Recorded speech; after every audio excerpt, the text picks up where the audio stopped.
Good afternoon, everybody, and welcome to another Bite-Sized Branding live show.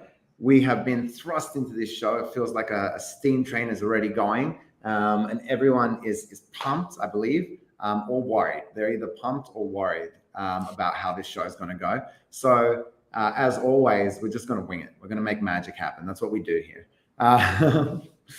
As always, I'd like to thank Grant, my co-host, for joining us. Thank you very much, Grant. And our very special guest, Clay Navarro, or Clayton, if you want to say his full name, but I'm pretty sure only his mum calls him that when he's in trouble. Pretty much. Clay is, I would say, a dear friend of mine, a very, very close friend of mine, which started from a business relationship and has really blossomed into a great friendship. And business has actually transpired both ways, which is really awesome. So we've both been able, hopefully, successfully and lovingly use each other's services. If not, he'll eventually tell you all on this presentation about how horrible it was. But he won't say that. He won't.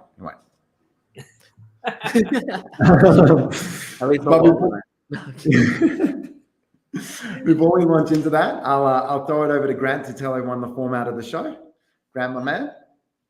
Well, thank you, Bernard, and Clayton, welcome to the show. Well, I literally got off the steam train because, I was on a train and I literally 7 minutes ago, I just walked into a remote office and here I've set up and now I'm on the show. So I literally just got off the train. But anyway, my name is Grant Tom and I'm known as the head fire starter of the advertising marketing industry. And what I do is I help businesses to grow and scale and make their brands valuable. And what we like to do on the show is we like to bring guests along with the view to talk about their expertise. And what we do is we unbundle it with 5 minutes and less with a ticking clock, and we try and work out the very ingredients as to what makes them work, makes them tick, and makes them valuable in the industry. As we've got a special guest, we put on 2 extra minutes just so that we all get a chance to have a bit of a jibber jabber and get in there with the view to come up and find the gold in the sense of where we're going to go today. So that's basically our show. So Bite-Sized Branding is all about unbundling and finding out where and when the best ingredients of the industry is about to come. So over to you, Bernard. Oh, what an intro. Did you know you were in for this, Clay? I don't think you knew what you were in for, man. No, I did not. I didn't do my research before this. Don't worry. Nobody does. You got to get on. We didn't even do our research. Clay, my man, I'm gonna throw it to you. Give everyone that's listening and going to watch the show a little bit of insight into VA World and what you guys are all about. Awesome. So VA World started, and it's actually quite a funny thing because most people ask, where did you get into this? How did this happen? So I had a little cleaning contracting business that I was running, and I had a full-time job at the same time. I needed someone to help. I actually had a bit of a mental block in sending out invoices that were less than $200. So I got a virtual assistant to do it for me. If you need a problem fixed, you get a VA is my ethos. Your mantra. Yeah, exactly. So when I was talking to her and asking her what her big goals are in life, she actually said she wants to help people have the same life as her, build a business, to be able to be at home, earn a good income, look after her family. And I thought that's awesome. And one of my big goals in life was to actually grow businesses. So I thought that sounds like a really good little synergy that we could do. So we actually built VA World off the back of that. It was an idea to help people in the Philippines have a better life and help people in Australia live a better life that have businesses. Because I got to see my family grow. Well, I got to grow up with my parents having a small business and see the stress that it can put on them when they're always the ones doing the work. Yeah. Oh, yeah. Yeah. So as a service, what we do is we get virtual assistants for our clients, plug them into their businesses to make sure that they can get more done at a bit of a smaller rate than what they would if they were on shore. Yeah. Perfect. That's pretty much it. Awesome. And that's something that we did with VA World as well. We got our admin assistant out of the Philippines. And to be honest, if anyone hasn't done it or they have experienced a negative experience with it, it's because it wasn't done right, or you haven't found the right people. And one of the key things when we were working with Clay is how much attention he put towards the real specific nuances that we had with the kind of person that we wanted to work with. And we were also kind of open with him. Like there were certain characteristics. Well, somebody who whips us into shape, somebody who like pokes us in the back, somebody who says, hey, you're supposed to be doing this, get it done. And then Clay went out and He bought us 3 people, and one of those people that he bought us was just ticked so many of the boxes, and we thought, you know what, let's give it a shot. Let's do this. And I would say to people also, don't dip your toe in. Like, if you're going to do it, just do it. You know, a lot of people hesitate and they're like, oh, I'll get somebody part-time or something, but that's not where you're going to find the biggest benefit. The biggest benefit is to have somebody there that you can lean on whenever you need them. And that's what she became for us. And it's helped us expand our business phenomenally and create a lot more time for us to focus on other things. You know, we might not have a ton of free time, but we definitely can focus our energy towards more valuable things to the business. And that's a huge first step to kind of building out a business. So yeah. And then from there, everything has just grown and exploded. But yes, I think, is it question time? I think I'm rambling now. Am I rambling? I think you're rambling. Let's get to the show. It's Grant, cool. Standard Grant. Tells me off. Cool. So look, man, we'll focus a little bit more about what the business has been doing, and give us a little bit more. I think actually share with our community, if people are in business and they're thinking about, okay, what is that next step, and how do they best utilize their time and their resources? What suggestions would you give them? And it doesn't necessarily have to be associated with virtual assistants, but how does that whole kind of, what kind of advice would you give when building out the system to improve the way that people utilize their time in a business? That was like a long question. It's a long, gee. Oh, the long question. Just take the last little bit of that question. That's all you need to answer. How do people utilize their time better in their businesses? Go. No, actually, hold on. I need to do this first. Me. Go. Yeah. Cool. How do people utilize their time better? I think you kind of nailed it a little bit when you said it doesn't have to be a virtual assistant.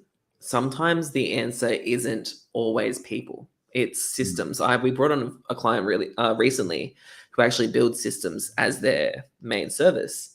And he goes, I would love to see your clients not use a VA to manage their schedule, but to use a VA to actually implement systems and actually make things work, because the schedule doesn't need to be managed by someone. And if it does, it's very small.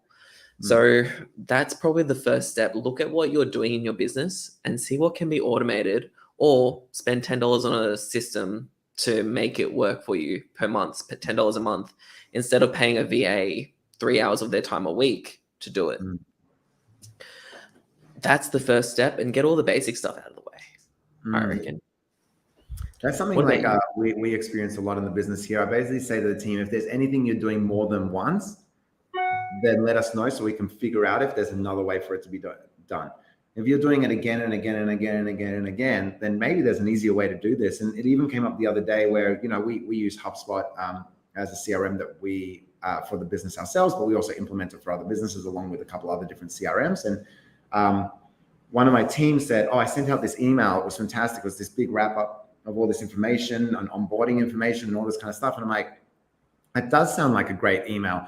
Have you turned it into a snippet, like an automated generated email that you can then manually edit and send to the client? She's like, oh, that's a great idea. And I'm like, yeah, exactly. That's what it's there for. So the next time she goes to onboard a client, this impressive email that took hours to compile all the information in now takes 10, 15 minutes to update and send out. And it's not about it being less personable. It's about now focusing your attention to the things that are most important to the client. So they don't care about, you know, and these are the next 3 steps. The next 3 steps are always the same. What they care about is how does those next 3 steps relate to them?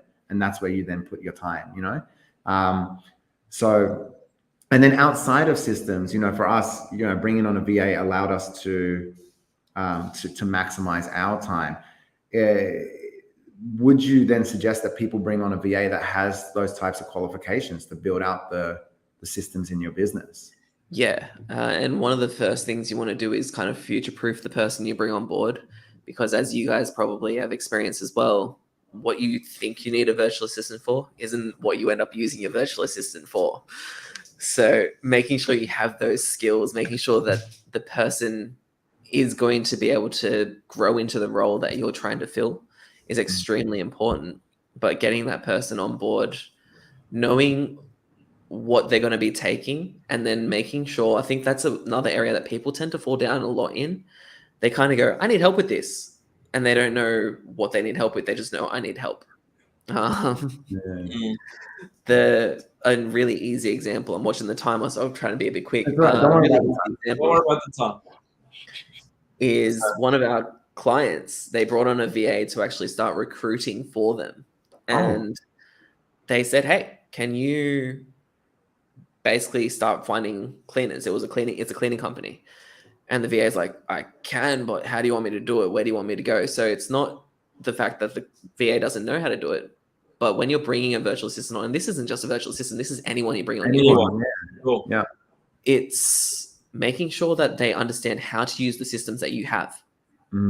Which That's my challenge within the space, is that it's great to bring on someone because you need help, but to now teach that person what you need and how you like to work takes time and effort, and therefore, you know, if it doesn't work, you end up being twice as busy trying to manage someone else to ensure that your business is rolling the right way. So it's not always the most logical connection, but yet at the same time, it's not like you have to hire someone and have all the liabilities of hiring someone. So it's got a lot of perks, but how do you overcome these challenges without it consuming all your time, in the sense of how you roll it out? What's the best method?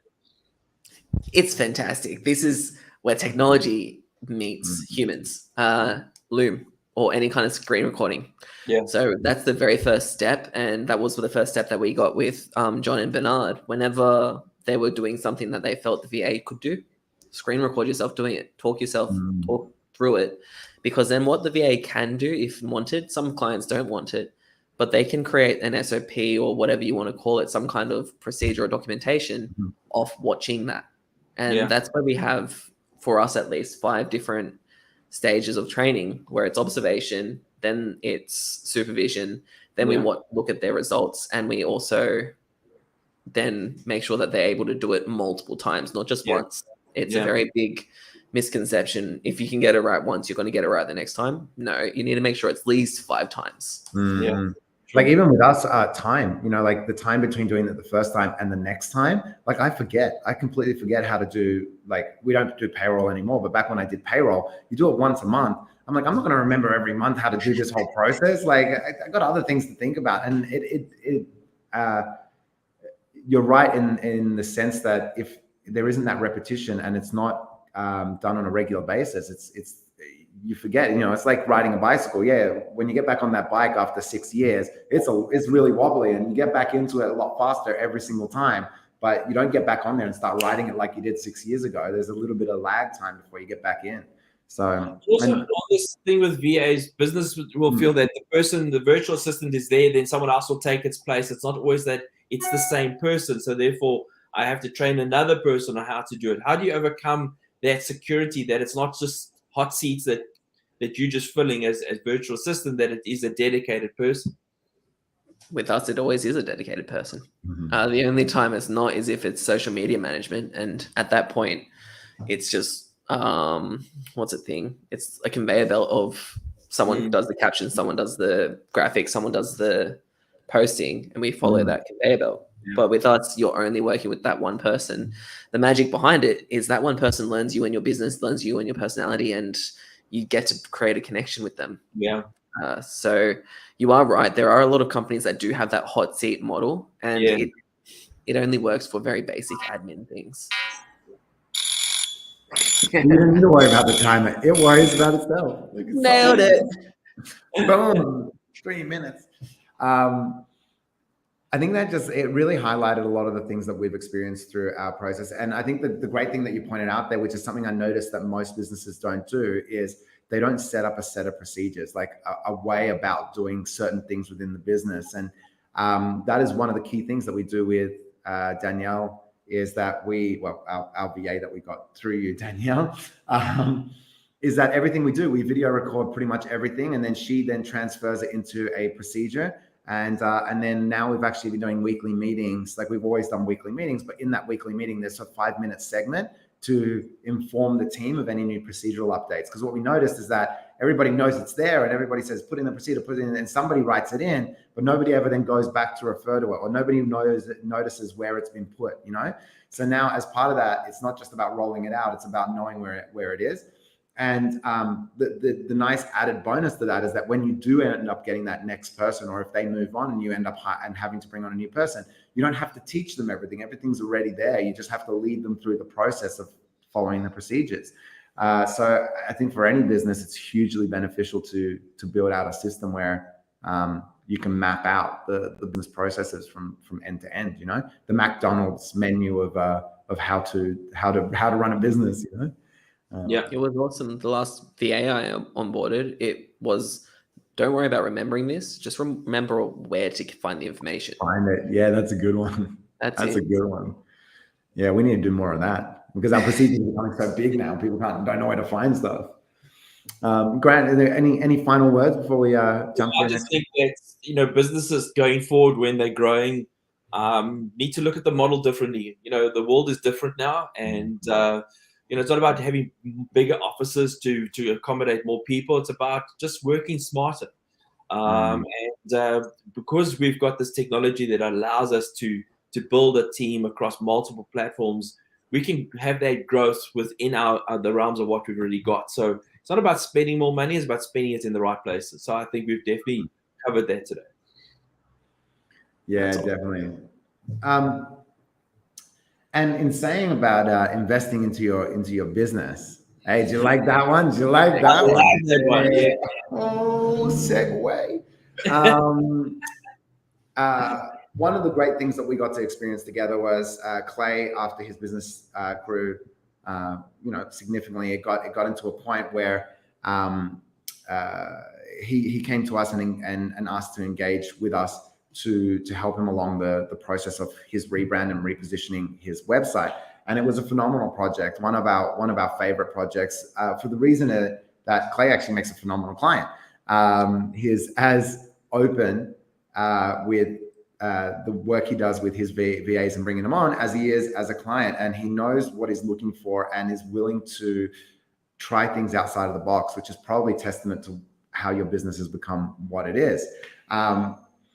What I'd love to share, if I stop talking at some point, is what is wrong with me today? Oh my God, we need to time my segues. Want me to do it? What prompted you to go out to market? Not necessarily to us, but what was the thing that kind of happened in your business, or what was happening in your business that prompted the need for that rebrand and drove that kind of next stage in your business? I will hit the timer, so I then shut up. There you go. Fantastic. I think the thing that prompted it was seeing that the caliber of clients we were starting to bring on and attract didn't match the brand that we were building. Okay. It looked like the logo, for example, looked like it was made on clip art, and it wasn't, but it was pretty close. The people we were talking to kind of always had that question of, it felt like I was doing a bit of extra convincing. Yes. And then the trust was not there. Exactly. Yeah. And when I started talking to people about it and kind of going, hey, what do you think of a rebrand? Like, we're not going to change the name, but rebranding the business, the messaging and everything like that. It was Bernard who kind of tipped the scale. He looked at the little coffee cup that we gave him and he goes, I would just change this little bit on the logo. And something so simple would actually help change the perception. So that's where we kind of started playing with it. It was really feeling like we're bringing on some bigger clients and wanting to be in that world with them. The greatest part, it's actually even on my LinkedIn banner. It says play your strengths and outsource your weaknesses, something along those lines. And that was a weakness of mine. I know I am very creative internally, but I'm not visually creative. I can't make things happen. So let the team who's amazing at it go ahead and do it. Well, I think it was interesting what you said there was the fact that you were growing your business and you've started to realize that your brand trust and your brand profile wasn't marrying to the target audience that you were targeting and attracting, and they were not having the same confidence. Therefore, you were spending more energy having to validate who and what you were. But by the fact that you were able to make a brand a little bit more synonymous to the fact of who and what you were, knocked out a lot of that untrusting factors with the view to get straight to the relationship of what the deal was all about. Yeah, Definitely. And it felt like it helped us bring a lot more synergy into the business. There was, everyone spoke with more confidence, but even the documents we'd send out to people, we all knew what the brand was. Whereas before, we'd send out a document that was pink and the other document would be green. And it was just, there was no congruency across the business. Sure. So there was that consistency as well. And I think it's good from a team perspective that you, as a team, you also grew. You were connected by this brand now that they're all part of that process of evolving. Definitely, it was. How was the experience for, I guess, you and the team, Bernard? Oh, it was great. Like, honestly, one of the best brand experiences that we got to be a part of. And the reason is we really pushed the boundaries. Like, Clay didn't know what to expect. And we presented some stuff and he came back and he said, I don't know, I'm not sure about this. And then he followed that with, but I'm willing to give it a shot. I'm willing to try. I'm willing to see how this comes out. And we're like, amazing. Like, let us do what we do. And we rolled it out. And what we did was we kind of went to the market and we looked at where people weren't playing. So we looked for colors that people weren't using. We looked for effects that people weren't using. We looked at ways to kind of bring the brand to life. I'm going to see if I can pop up the website just quickly. It's one that we take a lot of pride in. You're just trying to kill time. I'm not trying to kill time, you jerk. No. No, but why are you looking for that? Why are you looking for that? So, Clayton, what was your doubts about the rebrand? What were you doubting about doing this exercise? Because a lot of businesses don't like doing rebranding because it's difficult. It is cumbersome. You have to sort of reinvent yourself to a certain aspect. What is it that you were doubting, and what is it that you love now? About the rebrand itself? Yeah. What was I doubting? I don't know if I ever doubted anything about the rebrand. I was very headstrong that we did need to brand and rebrand. The doubts probably came with the actual logo and brand that we started to choose. So if you have a look, one, pink, a lot of people are like, is pink really a professional color? The second is you can see that it's a very wavy kind of brand. Like, there's a lot of roundness to it. Yeah. Where some people actually, when I started talking and looking at other things, you go, maybe it's a bit too playful. But I think that kind of allows for us to be like, no, we actually, yes, we are playful. Everything about the business is playful, but we're also to the point we can flow, as our little logo suggests. We connect to people, or we connect you with your client, with your BA. That's what I was trying to say.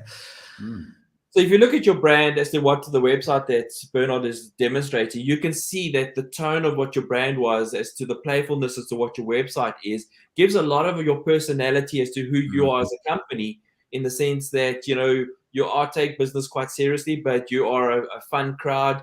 You're a professional crowd, but at the same time, you're not limited by confining yourself. You're open to, with the view of exploring this avenue and enhancing the relationship with the client.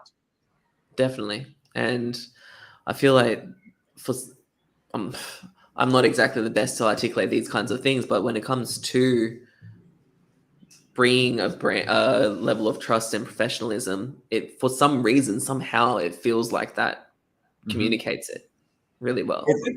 What you have set your platform for is that you're now allowing yourself to get to the brand story of what your company's all about, in the sense of you can start to be playful. You can start to really push the boundaries, because you've got an avenue to enhance of that brand. And now you can really start getting that brand story to be a feature as to how you've helped businesses and tell personal stories. And of course, that's what gets you the more of the gathering of your tribe to come together and enhance the brand, so that you can play in more places with the view of the attributes of what you're doing for.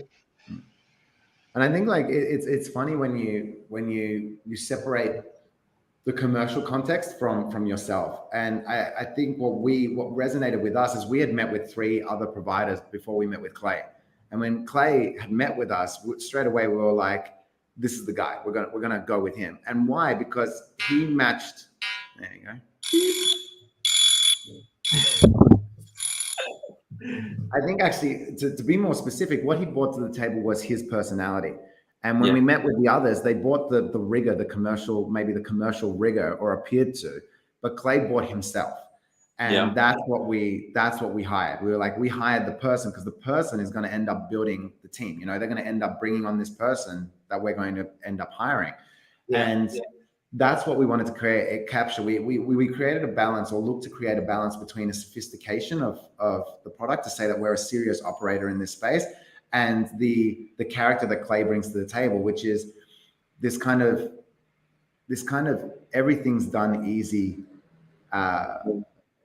persona. You know, it's like there's so much trust and reliance there that we actually don't worry about a thing. You're just like, hey Clay, can you do this? And he's like, yeah, sure, no problem. And then he gets it done, and then that's it. You keep moving on. And that is like it is a breath of fresh air when you're a business owner to have somebody really take ownership of something, but not that you're beholden to them. They take ownership because they really want the best outcome for you, and they put themselves in it. And that's what's so cool working with VA World, was we felt like we were buying into the personality, and then hopefully that, and hearing that it's brought that confidence into the team, means that we've captured that hopefully in the brand.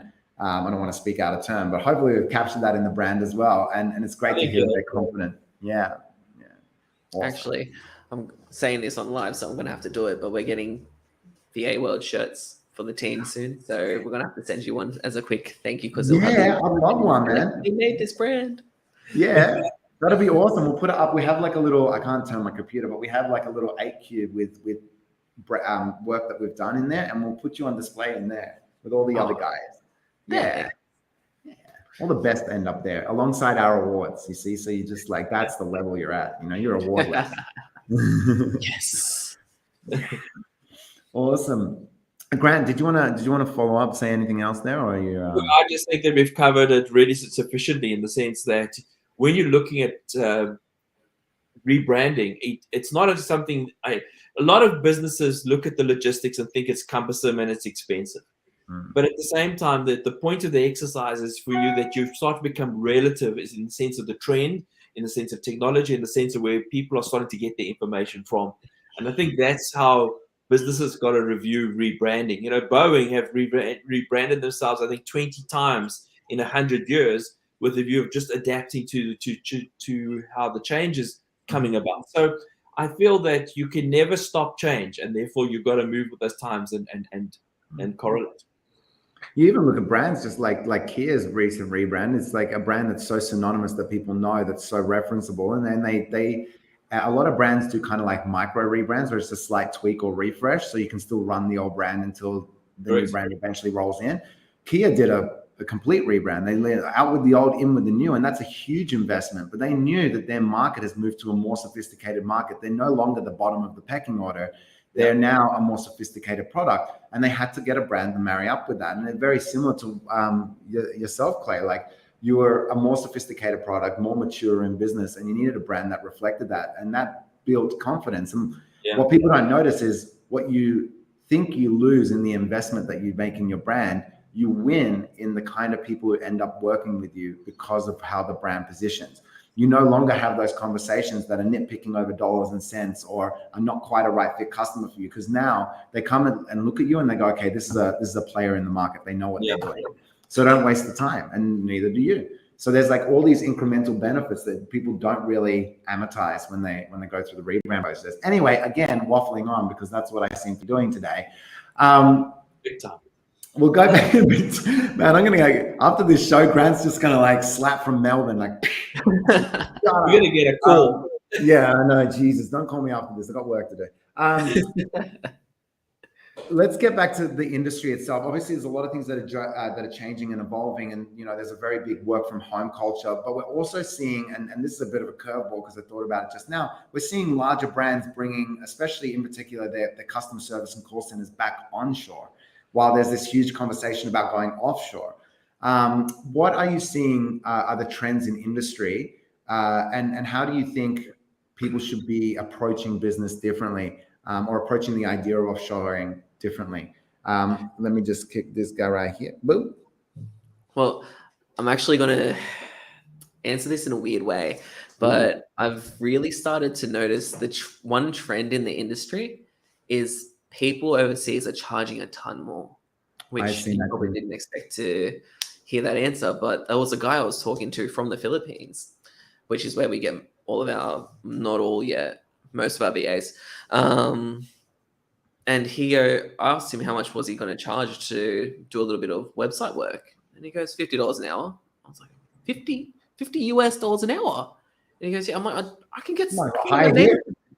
Yeah, exactly. So that's one big trend at the moment. People are getting a little bit more confident with charging more from overseas. Yeah. They're not going, let me try and get a really small rate.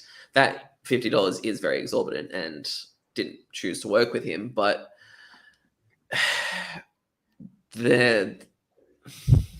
I guess that being said, you can't really find very cheap people anymore.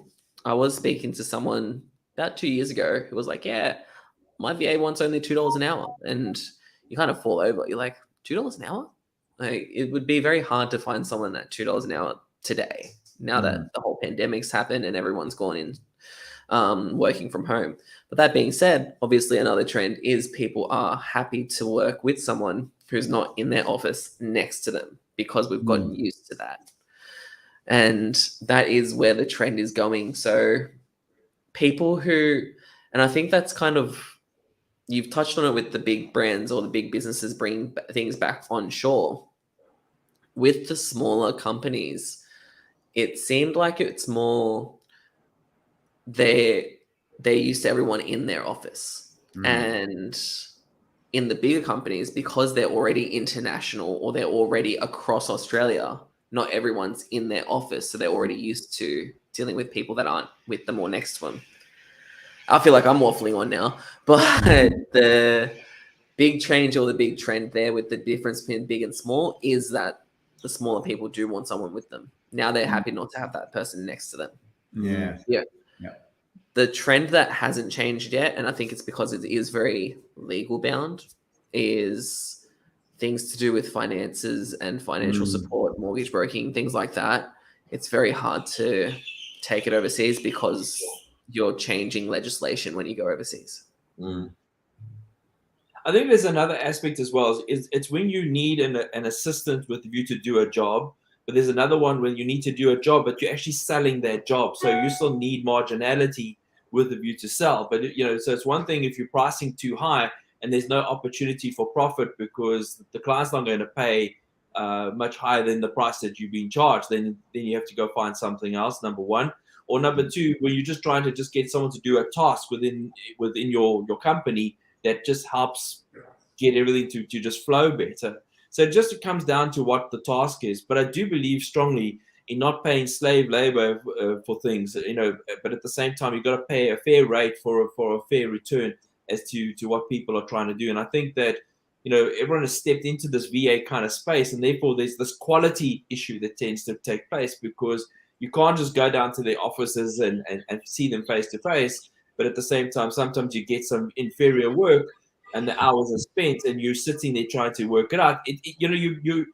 And that's where your brand is coming into it. You're assuring that they're getting the very top quality of those deliverables. Is that the investment in the brand that you went and created was the promise that you made to your customers is ultimately the space where businesses are sitting at this point in time. I think one thing that sorry, Clay, do you want to jump in? No, Too bad. I can't get first. You've got 2 minutes. I think there's a big consideration there, right? And that's where these big brands are looking. They look, how effective are the conversations that our people having to validate the cost that we're spending or investing offshore versus onshore? And I think in particular, and I think most people would resonate with this, with customer service, it is almost impossible to kind of go on par with being able to talk to somebody who actually gets you versus knows how to follow a process. We find it very not we find it, but dealing with customer service offshore, not to say that there's anything necessarily wrong with it. The thing is that we just have very different expectations on what that end result looks like. And they also don't get the level of autonomy to make decisions on their own. And I think that is a hiccup from the corporate side, is they don't give them the rights to be able to make decisions or to be agile in the way that they work with a customer. So you end up talking to somebody who is semi-robotic because they don't have the flexibility to do anything else. Bringing it onshore, it means their call times will typically get shorter and the calls will be more effective, because now they give that level of trust and flexibility to their team because they're onshore. So it's a weird dynamic, because they're like, we hired somebody offshore, but we're not really going to give them all the resources that they need, but they better do the job well. And then they don't do the job well and they go, well, this doesn't make sense. Let's just bring it back onshore. It's funny you say that. I was talking to someone who is very heavily in the Philippines, and he actually said a very similar thing. He goes, I was trying to get something that from, probably shouldn't say the brand, from this big phone company, and the person overseas basically just couldn't do what I wanted them to do. He said he can do it, but it's just not allowed.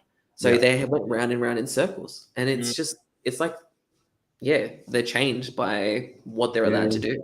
Put them in shackles and then say, do the job. Yeah, exactly. So how do you deal with people's expectations as well? Now coming from more of a budget perspective, like even when we engaged a VA, not to say that it was more than we had expected. And it, like across the board, it was more than we had expected, no matter who we talked to. And we're like, wow, everybody says it's always so cheap, but it doesn't seem that cheap, you know? It is still more affordable, but how do you work with that and the changing nature of the economy, I guess? I think it's more relevant to whatever the role is. A lot of the time people are talking about VAs being very... Answer the question. I want to know the answer. People are talking about VAs and they think admin. Even something that we need to work on in our messaging as well is, I say I outsource virtual assistants, and then when I tell them that we got someone that writes code for one of our clients, they go like, "Alex does HubSpot stuff." Yeah. So there is that kind of misconception that a virtual assistant is just admin, and I think that's where people go, it should be cheap, but it is relative. We've got a client that's coming on board at the moment, and they want someone to write code for them. They'd be spending $180,000 a year in Australia. Yeah. So us charging them $40,000 is actually a huge saving. Yeah. But $40,000 is still a lot of money. It is relative, like you're right in that, because it's all about perspective, right? For one company, $40,000 is a lot, no matter what they're hiring. For another, it's nothing if they're hiring a coder, a professional coder. So that definitely, But yes. So here's a question now. Okay, you're not a coder, right? No. Now, how do you know that the coder that you got is going to write the right code? Great question. So strap yourself in. Side questions. We need a timer. Yes, go ahead. We have, in our recruitment process, we have this system that actually builds questionnaires that question the VAs and their skills. We also have a behavioral profiling tool that makes sure that the person fits the role they're aiming for. If you want a coder, you're probably looking for someone who's a little bit more introverted than extroverted, for example. The other thing that we do is the clients get to put a test task together to give to the virtual assistants or candidates that we're bringing on board. Now, the reason that is extremely important is the clients get to see how the virtual assistant or the candidate interprets their words, because we won't change anything. We take it, copy paste, interprets their words, how much they think outside the box. And we also get to see their level of skill before they even come on board for the client. So that's how. Sufficient? You happy, Grant? Everybody happy? Well, it's all about the quality. It's all about the deliverables and the quality. But at the same time, we're entering into this new realm, and businesses have concerns, and we're covering that. So I think we're addressing that. Thank you. I think the element in the room here is the word assistant. In the sense, I think that's got to change. That it's not admin related; it's task related, and I think that's how people have got to do a mental shift here within this capacity. We can just call it an offshore team member. It's just too long. in my brain. Offshore team member, offshore staff, whatever you want to call it. They're just another person in a different country. And you're all right. There is that mentality. Sometimes I say virtual assistant and they think it's like Jarvis and Iron Man kind of relationship. Like, no, we're not in artificial technology, not AI, VA. Before we wrap up the show, Grant, I think there's a particular word that you have not said today. Well, you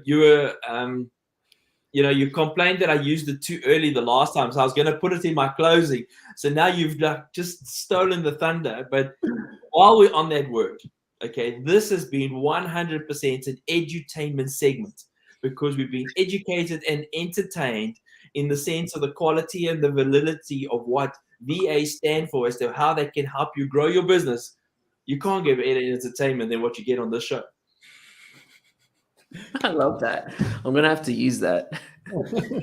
It's copyright. You've been edutained. Clay, man, thank you so much for jumping on the show. Thank you for sharing both your experiences in the industry and your experiences with us. I'm so happy to hear that things are continuing to grow, and that repositioning has brought the business to a whole new level. And that's exactly what it's all about. Exciting to keep seeing what's happening, mate. We need to catch up for a Boulder. It's been a while since we've hit the gym, so let's make some magic happen. For everybody that's listening, please comment, like, share. Let us know if there's anything. Give us any feedback. Let us know if there's guests that you would like to feature. If there's industries you want to talk to. If you want to be a guest. If you have friends that want to be a guest. If you have a controversial idea you would like us to unbundle on the show, send it through. We read everything you guys send through and the comments that you do during the show. So let us know if there's anything you're interested in. As always, Grant, thank you very much for joining us. Clay, I will see you soon, buddy. Yes. And if anyone wants to know how to do a really cool murder mystery, man, Clay is the boss. He did a murder mystery at his house. It's like the best murder mystery I've ever been a part of. It was amazing. I liked that the acting was the best part of it. I had a pretty voice on all night. It was adorable. It was adorable. Thank you very much, guys. And we'll catch everyone on the next show, which will be the 7th, because this is a slightly longer month. So the first week of July, we'll see you all then. Good luck with your end of financial year finances. I'm sure that's what you're all planning right now, and it's tons of fun. For everyone else, we'll see you on the next show. Peace.